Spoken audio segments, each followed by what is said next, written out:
What's good, YouTube? It's me, your boy Cody, back in another one of the videos, and today I want to do a quick little deck profile on the Zoodiac Tri-Brigade. I know this deck is like everywhere. It's basically the best deck in Master Duel, but I think this is the best version of the deck to grind in singles. You see that I don't really have all the cards, but I just have a, like, this is based off theory alone, and I do play the deck in real life, so like I think that this is just the best version to optimize it down to 40.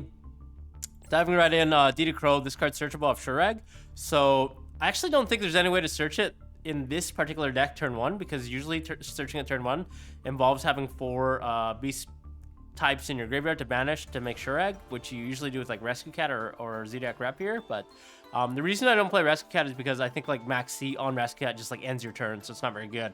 That being said, just one DD Crow, you can search it like mid to late game off Shurag, so I think it's pretty good. And then the other hand trap, 3 Veiler, 3 Ash, 3 Max 3 and Perm. I think these are the ones that you have to go to right away. If you don't have these, definitely craft them right away, because they're like the best hand traps I think for every deck. Basically slot them in like as the first staple cards for every deck. And then 2 Nib is just for like, I think it's something to draw into when you have Max C, you know, against combo decks and whatnot. And it's just generic like catch-all, so it's good to have. And then Tri-Brigades is 3 Nerval, 3 Kit, 2 Karis, and 3 Fractal standard. This Fractal's the best one, obviously turn 1, and then Kit and Nerval are the best ones like for the rest of the game, because these ones actually float. Nerval obviously searches any Tri-Brigade name. Kit dumps Nerval, so you can do that. And then Karis is an extender. By discarding any Beast Warrior or Winged Beast, you can special summon it. Terrible to draw on its own, but you still have to play 2, just because like after you use it turn 1, you might come up later on when you're grinding with Revolt and you want to search, because it allows you, when you have Karis in Nerval or Kit in hand, essentially that's 2 summons, because you go Karis, discard one of the other cards, and then you use that to search another name. So now you have Karis effect. If it didn't negate that, then you can normal summon whatever you search. So that's 2 plays in 1 turn off of those 2 cards.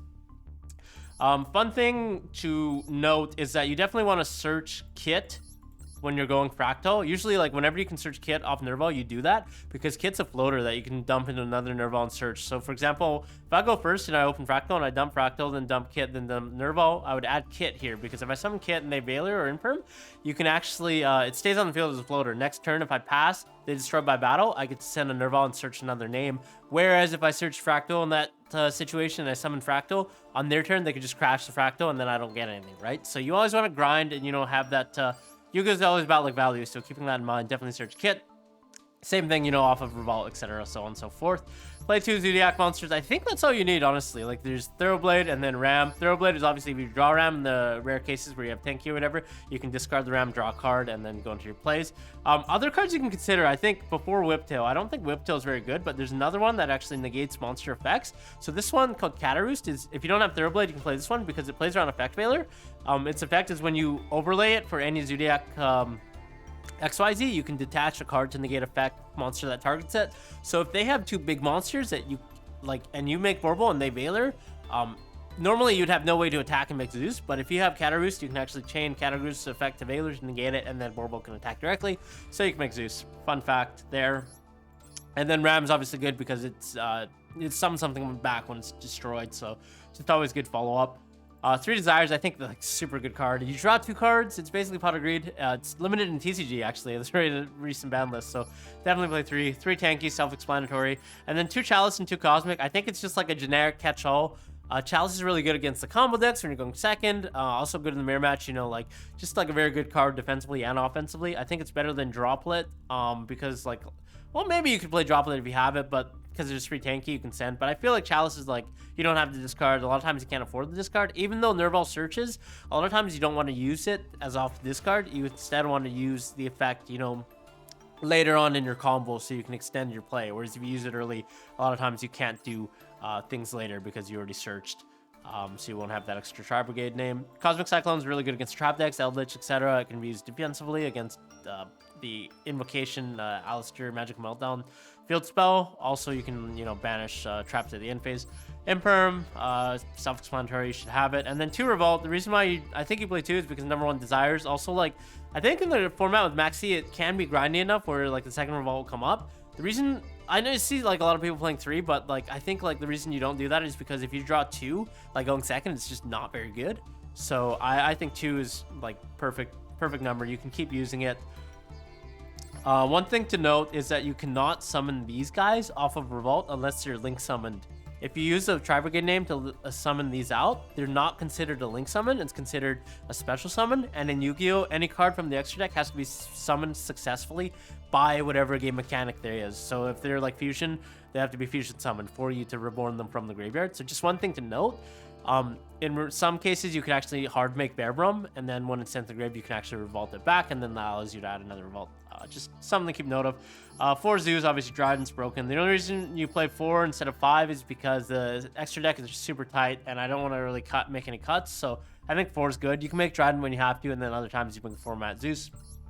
Almirage, you have to have this because a lot of times you open like Nerval or a Kit, and say you open that as your only monster and you have Revolt. You want to turn Revolt online. Well, you have to normal summon this, send it for Almirage, or otherwise you have no other way to send that to your graveyard. So this just starts your play. You can add Fractal, then dump 3 names so you have 4 engraved to make sure I got for your Revolt. Double Dragon Lords, I think you definitely have to have this. It's banish 2. Usually in this deck, you only have enough fodder in the graveyard to banish 2, so this is really good. Also, it beats a lot of cards like There Can Only Be One or Goals and Match, you know, like Floodgates like that. And it's a quick play that quick effect allows you to bounce any card by discarding a card or sending any card into your field. So you can actually chain Revolt. You can go Revolt Chainlink 1 and then effect Chainlink 2 of the Double Dragon Lords to send the Revolt that you already activated as a free cost to bounce something, and then Revolt will still resolve and then summon a Shurag. So fun fact there.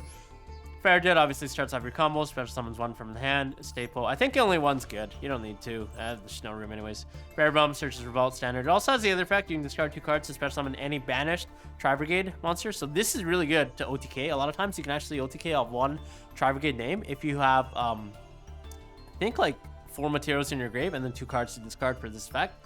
Because you just use this effect, banish, make Bearbrum. You can, you know, banish 2, summon something back, banish another 2, and then usually that's enough to make access code and go for a game. Try not to use the effect if you don't have to, because playing an Availer just really sucks. Usually go for a game. Desperate Dumigo, this card is super good. You can target one monster in your opponent's graveyard, shuffle it to the deck. Quick effect, so you can do it once in your turn, once in your opponent's turn. Really good against Golden Lord, good against like Sky Striker. You can bounce Rays and whatever. It's just like super awesome card. All you have to do is banish 3. Rugo, obviously this card is, you have to have this because a lot of times you make Bearbrum off the name. Like generic play, if you just have Fractal, you summon something, you banish 2, make Bearbrum, link summon into this, and then you get to search. And then this also special summons any Beast Warrior from your hand or grave. So if you have Ram in the grave, you can actually summon that back. Fun fact. Yeah, it's really cool. And then Appaloosa, obviously standard, super broken cards, especially against combo decks like Drytron, Access Code, good for game. And then 2 Shurag, that's basically all you need, you know, 1 to go into, and then 1 to make into Revolt. So yeah, that's about it. If you guys have any thoughts, let me know. I think this is the best version to go just in singles, because it's really solid going second and going first. So yeah.